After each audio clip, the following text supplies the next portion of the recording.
¿Pero en qué año te vas a Santiago? No, yo no me voy a O sea, Santiago. Cuando... en ese viaje, digamos. 75. Ah, 75. 75. Sí, O sea, si a ti te toman el 75. sí, noviembre, diciembre y todos acá. Es que si tú haces la historia, aquí cayeron todas las direcciones. No es solo que cayó la dirección del Maule, cayeron todas las direcciones, una detrás de la otra. Todas. Fue una matanza. Ustedes se dedicaron solo a salvar gente. No, nosotros durante el primer periodo, el año 73, ¿Ya? septiembre, octubre, noviembre, estuvimos salvando gente.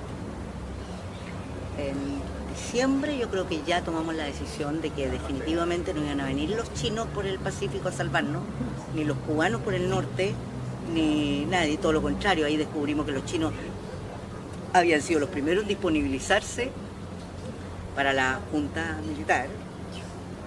Entonces dijimos, tenemos que apañarnos, estamos solos. Y entonces empezamos a organizar. Y ahí empezamos a organizarnos por partidos. Ahí ya estábamos más claros de quiénes eran quiénes, qué sé yo. Y bueno, como habíamos trabajado juntos en el periodo inmediatamente después del golpe, entonces septiembre, octubre, noviembre, ya de alguna manera los vasos comunicantes estaban establecidos. Sí, y ahí vinimos a cada uno articular sus partidos y cada uno bastante compartimentadamente fuimos avanzando en rearticularnos. Todo en clandestinidad. O sea, todo Desde luego, claro que sí. Ahora, es una clandestinidad medio ridícula, porque yo siempre fui famosa por la sonrisa. Ya, claro. Entonces, de repente los compañeros me decían, vaya a ese mundo, pero no se le puede sonreír. Entonces, yo iba así como, porque yo Porque era tu característica. veo a una persona y naturalmente le sonrío, te fijas. O sea, incluso si tengo miedo, sonrío. Y me decía un compañero, por favor, no se lo ocurra sonreír. Y para mí era práctica, entonces andaba como... Claro. De verdad era imposible, decía que había que andar con bufanda, me ponía así, pero tampoco podías llamar tanto la atención porque uno no se podía cubrir. Claro, o sea, Era todos se conocían igual. Claro, y un compañero, éramos re pobres en esos años, no se usaba tener 5 pares de zapatos. Entonces un compañero que tenía las mismas zapatillas, entonces él se caracterizaba, se cambiaba el pelito, se ponía, pero tenía las mismas zapatillas, entonces lo conocía siempre. Y también, por más que los partidos, por ejemplo, yo no puedo reclamarle del MAPU que no haya recibido una formación excepcional. No puedo reclamarle al MAPU eso. Formación mucho mejor que la Universidad de Chile, el MAPU. Formación política. Formación política, formación de aprender a pensar, aprender a expresarte, aprender, mira, una cantidad de cosas que aprendías así, rapidito y en la práctica. Por el tipo de gente con la que te vinculabas, por el tipo de tareas que te asignaban, por qué sé yo, aprendías mucho. Pero en lo que se refiere a esto de la clandestinidad y todo, eso no pasó nunca de ser como, bueno, en caso de que tengamos que pasar a la clandestinidad hay que tener tales y tales cuidados. Yo te digo, hoy día pasaría lo mismo. Pasaría exactamente lo mismo. Hoy día hay un golpe y a ti te dicen, querida, te están buscando, tienes que pasar a la clandestinidad. ¿Qué es la clandestinidad? ¿Cuál es el grado de clandestinidad? ¿Cuáles son los aspectos en los cuales yo puedo mantener? Por ejemplo, ¿tengo carnet alternativo? Tengo, porque en las películas claro. los personajes tienen 5 pasaportes. Hay un experto en hacer pasaporte, uno en foto, uno en... Claro. ¿Cómo? ¿Cómo lo hago? ¿Cómo paso inadvertido? ¿Cómo? ¿Cómo tengo plata para moverme, para tomar un vehículo? ¿A un tren? Yo quiero ir a otra parte, tengo que pagar al tren. ¿Me sé pasar colado en el tren? Incluso eso pasaba, que muchos de nosotros no sabíamos ¿Cómo colarse? ¿Cómo colarte en un vehículo? Si me preguntan algo, siempre te decía, usted tiene que aguantar al menos un día sin entregar ninguna información. En la tortura. la primera uña que te arrancaban, la primera bofetada, incluso la amenaza de un fusilamiento, a veces hace, y sin que tenga ninguno de nosotros derecho a decir nada de nadie, a veces hace que esa persona sea capaz de delatar hasta sus hijos. Y eso la persona no lo sabe hasta que le ocurre. Porque el día anterior o una hora antes puede haber estado diciendo, yo nunca voy a entregar a nadie. Me muero primero. Y no, pues, no es así. A ratos es tan poderoso el espíritu de sobrevivencia que llega a ser criminal. Casi no te pierdes el sentido de la... El ser valiente también es un descubrimiento que tú haces en medio de esas situaciones. Tú no sabes si eres valiente hasta que no te pasan esas cosas, de verdad, no imaginariamente.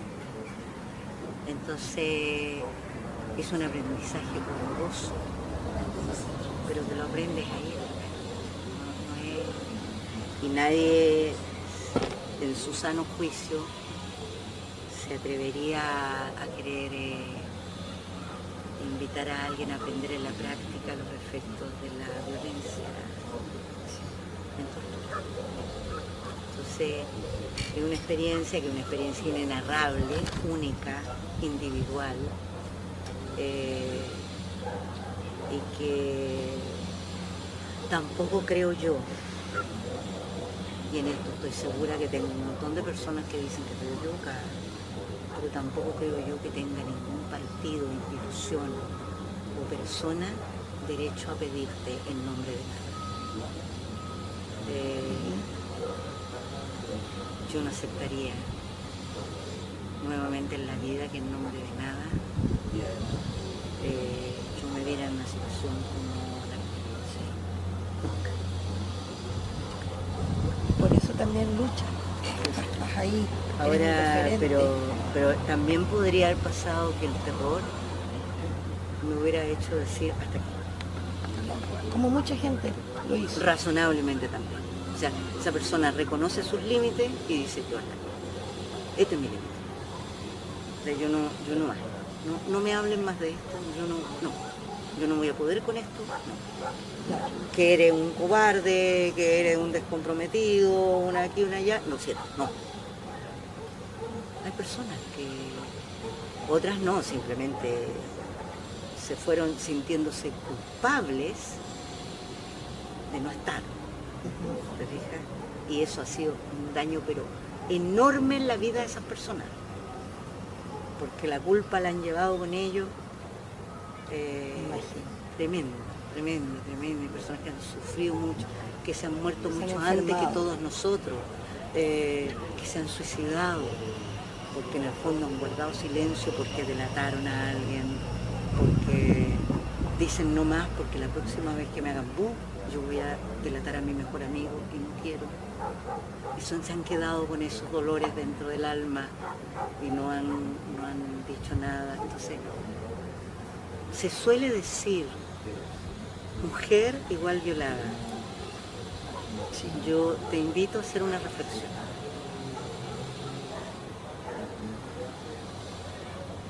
¿Qué es más efectivo para un torturador?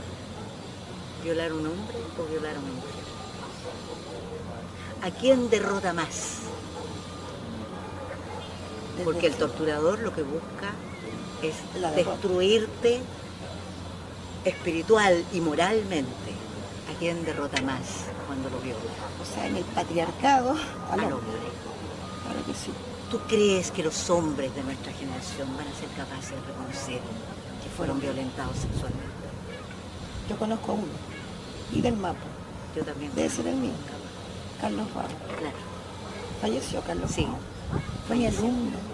Fue mi alumno Valech. Lindo. Lo amé. Sí. Él Sí, habló. él reconoció. Sí, hay más.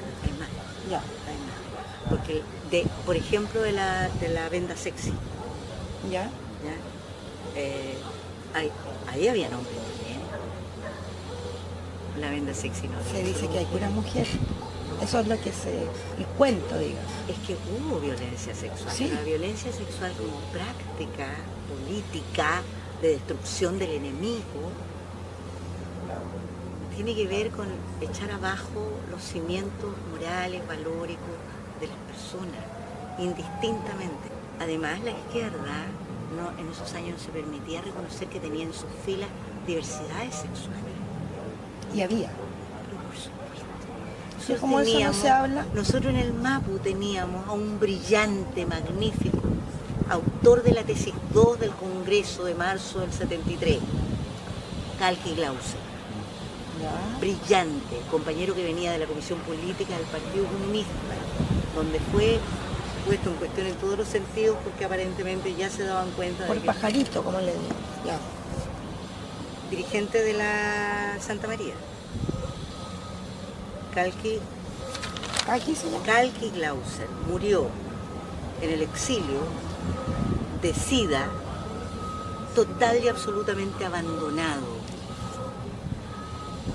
Se supone que nosotros éramos una fuerza política que traía un aire nuevo, que no se regía por las estructuras inamovibles de la que dominación. venían los partidos tradicionales de la izquierda. No, la verdad es que también en nuestros partidos, en el MIR, en el MAPU y en los partidos que en general tenían posiciones teóricamente más avanzadas, en la práctica, la tolerancia a las diversidades o la participación de las mujeres era una cuestión bien limitada, a veces más eufemísticamente manejada. Sí. ¿Ah? Porque a lo mejor en el PC me he pasado con los compañeros en la dirección de la organización, ¿por qué no va a hacer café mejor calladito, se ve más bonita? Súper fácil. Y sin ninguna culpa, porque total, así es el lugar de ella. ¿Ya? Pero el otro lado era, mira compañera, en realidad creo que sería mejor si te generara esta otra comisión en la cual pudieran abordar este otro tema, así como entre mujeres. Claro, como por ejemplo, cómo se hace el té. Claro, Ya. al final de cuentas la mandá a hacer café, Sí. pero claro, no son las cosas serias, las cosas de verdad políticas. Claro, o por mucho tiempo fue la cultura Las también. cosas políticas en las cuales los sentimientos, aquí impera la razón, las emociones que son las que te mueven a ti en la vida, por eso la cultura en muchos casos tuvo que ver con el ámbito que las mujeres podían ocupar. Claro, ¿Ya? pero lo más inocuo. Claro. Entonces, nos hemos dispersado un poco, pero en realidad creo que ha sido nutritivo en el sentido de entender nuevamente cuál es el escenario con el cual llegamos al golpe y por qué razón la incorporación de las mujeres en la resistencia fue una cuestión que o tenías muy ganado tu espacio de antes o de verdad era muy complejo. Entonces al final en la resistencia también hubo un factor ineludible. Entonces los caballeros que no se sabían los calzoncillos, no lo digo por casualidad, es porque entonces el rol de la mujer como apoyo, la que provee una casa de seguridad, la que se hace pasar porque es tu pareja, Claro. la que te va a ver cuando estás en cana, dice que es tu mujer pero no es tu mujer, etcétera, etcétera, etcétera. Empiezan las mujeres a jugar un rol, que es un rol de compromiso, pero de compromiso de las compañeritas. Entiendo. ¿Ya? De En el ahí hay fondo, un- utilizando el lugar, pero dándole un upgrade. claro, ¿Ah? Como Claro. dándole un upgrade, así como Claro. la compañía, Sí. ahí como en la resistencia, digamos, pero tú como dirigente, como miembro de un aparato político, de una comisión política, etcétera, etcétera, perdóname, pero habían cosas que derechamente, o sea, me consta que hay reuniones a las que no me convocaron nunca, porque eran para temas serios. ¿Ya? Y no, ¿para qué vamos a poner en peligro a la chica? ¿Para qué vamos a poner en peligro a la chica? La chica no podía decidir en qué se quería poner en peligro. O sea, que a uno, porque uno siente cuando toma la decisión de resistir, como la que tomamos con mi madre, uno siente que uno tiene un lugar en la historia y que uno asumió ese lugar en la historia. En mi caso, yo tenía claro que esta familia resiste. Pero el día que me matan a mi hijo, yo decidí que yo no me iba a detener hasta el último aliento de mi vida, hasta que no lograra sacar al tirano. Esa fue mi decisión. Entonces me ofrecieron visa para que me fuera para todos lados, las rechacé todas. Todas. ¿No? Siempre te quedaste en Este es mi Chile. lugar aquí. Este es mi lugar. Que te vas a ir presa de nuevo. Todas las veces que te van a matar. Que me maten. Que me maten. Entonces crié a mis hijos. Ellos lo dicen. Cada vez que les pregunto, dicen, la mamá nos crió siempre teniendo claro, nosotros siempre tuvimos claro que un día la iban a matar. Y que, qué es lo que teníamos que hacer nosotros, cómo teníamos que ir, dónde teníamos que ir, cómo nos teníamos que mover cada uno independientemente, juntos, en fin. Ellos crecieron con una mochila al lado, Con el instructivo. con una mochila, Sí. sabiendo que en cualquier momento, cuando ellos detectaran ciertas condiciones, tenían que agarrar su mochila y tenían que partir. ¿Pero seguiste en la militancia después de la muerte de tu hijo y de ese... No, yo retomé mi militancia Después siempre, retomaste. siempre, Ah, ya, nunca la dejaste. nunca. El partido dejó de existir, Sí, ya. yo no, Pero hasta el final. ¿sí? Estaba en la cárcel de San Miguel a esa altura, pero sí, no, tampoco fui parte de esa decisión. Nunca Ya. hubiera tomado esa decisión. Creo que es un grave. Pero ya la tomaron hace muchos años. Ahora, es absurdo, pero cada 19 de mayo tú vas a ver en todo el territorio nacional y fuera de Chile que el MAPU se reúne a conmemorar su aniversario. Es algo, O sea, no ha muerto. es algo que de verdad no te lo llegas a explicar. Ahora, este año acá Valparaíso va a reconocer a Adolfo Tannenbaum y al Fonolo Ojeda, a Gonzalo Ojeda, Ya. profesora en Gonzalo de la Universidad de Valparaíso, Sociología, Ya. y Adolfo de la Santa María. Les van a hacer un reconocimiento. Les van a hacer un reconocimiento. Les vamos a hacer un Ya. reconocimiento. ¿Y eso cuándo es? 19 de mayo, 20 de mayo. ¿Cuánto estamos ya? Ahora, ¿verdad? próximo. Falta muy poco. Y ellos eran del MAP. Sí. Todos los años, se va a inaugurar, yo voy a estar el día 19 en Santiago inaugurando la sala Juan Mayno. Juan Mayno, detenido desaparecido en el año 76, junto a Elizabeth Recajurra, con 6 meses de embarazo, junto al compañero Elizondo, pareja de la Elizabeth. Ellos terminan de desaparecer en Colonia Dignidad. Yo corrí en la maratón Ayer. ¿Anteayer? anteayer con la polera de la Elizabeth Recajurra. Entonces, No ha antes muerto. de eso corrimos con Pedro Mendizábal, que murió en el año, corrimos la maratón anterior en 2019 con la camiseta de Juan Mayno. Yo con la camiseta de otro compañero bastante más desconocido, que un compañero también ejecutado político, que iba pasando para la Argentina, que lo asesinaron en el año 74. Ya por la cordillera, como en esos años se usaba. Entonces, uno dice, mataron esto por el gusto, por no sé qué arreglín hicieron, absolutamente a espalda de las bases, la mitad de los militantes para el PS, la otra mitad para el PPD. ¡Ay, PPD!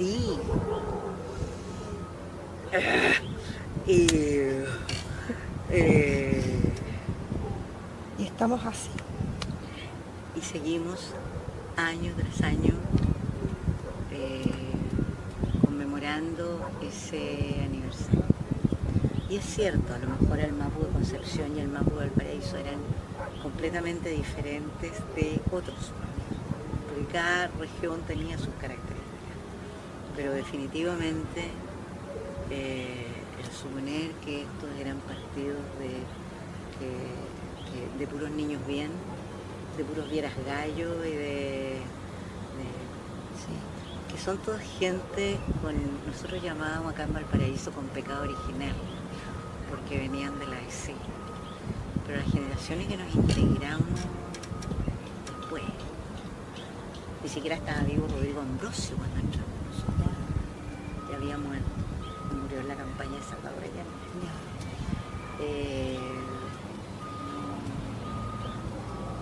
No guarda ninguna relación con lo que era un aporte, yo creo, valioso, súper importante al proyecto de Unidad Popular y al proyecto socialista chileno. No digo que fuera perfecto, digo que era una posición que lo que hacía era propiciar el protagonismo popular y la relevancia de la participación histórica de las organizaciones, un sentido del comienzo de una nueva era. Y eso, en eso los militares no se perdieron ni un poquito, nos salieron a matar igual. En cambio, nuestros militantes históricos para atrás y todo eso vieron siempre con muy malos ojos esa dimensión que adquiría la forma de entender la cosa. El Congreso del año 73, en marzo del 73, es precisamente el autor de la tesis del protagonismo popular. Y esa es la que gana el Congreso y por eso se produce la división de marzo, en la cual Gasmuri por un lado y Garretón por otro. ¿Ya? Pero bueno, al margen de aquello también esto ocurre en el contexto de una tremenda crisis de la propia izquierda que una vez más no supo qué hacer con la oportunidad histórica que tenía. Y entre medio quedamos todos metidos en esta especie como de máquina de moler carne, en la cual cada cual hizo lo que le parecía correcto hacer. En mi caso, siempre he tenido apego irrestricto a lo que digo que voy a hacer. Entonces, y a rato sé que soy, en eso sí soy extrema, y he pagado costos personales, familiares, y de todo tipo muy alto, ¿ya? Pero bueno, es lo que he decidido hacer yo, no otros por mí. Sí. ¿Ya? Y cada vez que me han negado una cosa, bueno, pues no me la he arreglado para hacerla igual por otro lado, como siempre he hecho. Entonces, porque no sé, pues ahí encuentro algún tipo de placer incluso singularísimo en no permitir que me pauten. Entonces, eso ha sido la historia como dirigente durante la resistencia. Cuando ya salgo de la cárcel de San Miguel, esa fue una causa que duró 10 años. Pero no estuve los 10 años presa, estuve arraigada y firmando en la Fiscalía Militar entre el año 86 y el año 96. ¿Ya? Bueno, y con la amenaza permanente que ya no volver a meter y qué sé yo. Pero ya al final uno se acostumbra a vivir así. Es que llegó la alegría. Claro. Llegó la alegría y entonces se olvidaron de que las personas que teníamos causas, había que bajar las causas. Esa parte del acuerdo no la hicieron. Entonces los que estábamos presos y los que estábamos con causa en las fiscalías militares, seguimos, después incluso se produjeron los indultos. Y los que estábamos con causa... Sí, pues los indultos pero de ya los que estaban en la... Claro, porque hay los indultos de Elwin. Los indultos de Elwin ocurrieron, pero los que estábamos en libertad confianza, y No, estábamos claro. con fiscal Andrade, el fiscal Torres, en fin, sigo siendo Como que no los vieron, no objeto existían. del arraigo en el territorio nacional, firma diaria, en fin, y toda esa cosa. Pero, bueno, ahí viene la fase, comienza la fase de la dirigente de derecho. ¿Ya? Ahí comienza la etapa. Si bien es cierto, en tiempos de resistencia yo trabajé también como educadora popular en poblaciones valiosísimas. Llegué a ser parte de los trabajadores del Boletín Solidaridad en la Vicaría de la Solidaridad, gracias a que el compañero José Manuel Parada me llevó a la vicaría y respetó irrestrictamente siempre mi autonomía, porque yo le dije, yo creo que tú me conociste en Tres Álamos y tienes súper claro que yo estoy aquí no para ganarme la vida, sino que estoy aquí para resistir. Ganarme la vida es una cosa secundaria. Entonces, me dio las respuestas más hermosas que recibo en mi vida. Me dice, compañera, yo no solo entiendo eso, sino que la acompaño y la protejo de eso. Entonces, como era jefe de José Manuel Parada, y no, él era comunista, yo era comunista, y bueno, nadie entendía esa relación que teníamos de amistad y de compinche, y todo el mundo se da cuenta que éramos compinches, que nos apañamos. Entonces, yo, ¿pero dónde está? ¿Dónde se metió? ¿Por qué no ha vuelto? Yo, sí. Algo muy importante tendría que ser la compañera, porque seguramente ha ido a la población tal o cual a llevar los boletines. Mentira absoluta. Yo andaba metida por cualquier otro lado, pero él me protegía. Y yo a su vez lo tapaba a él. Entonces, claro, y encontramos, porque a veces tus propios compañeros de partido no son Tan compinche. tan compinches. Y él me llevó a la vicaría y estuve, bueno, como me pasaba presa, no duraba demasiado tiempo, pero ahí estuve harto tiempo, desde que salí de Tres Álamos, desde que se cierra Tres Álamos. Yo salí cuando se cerró el campo. Hasta el año 82, algo así. Ya. 81 puede ser. Estuve en ese tiempo, muchos años de estar en un lugar. Muchos años y en un lugar complejo, además. Sí, pero en realidad estaba de paso ahí. En realidad yo estaba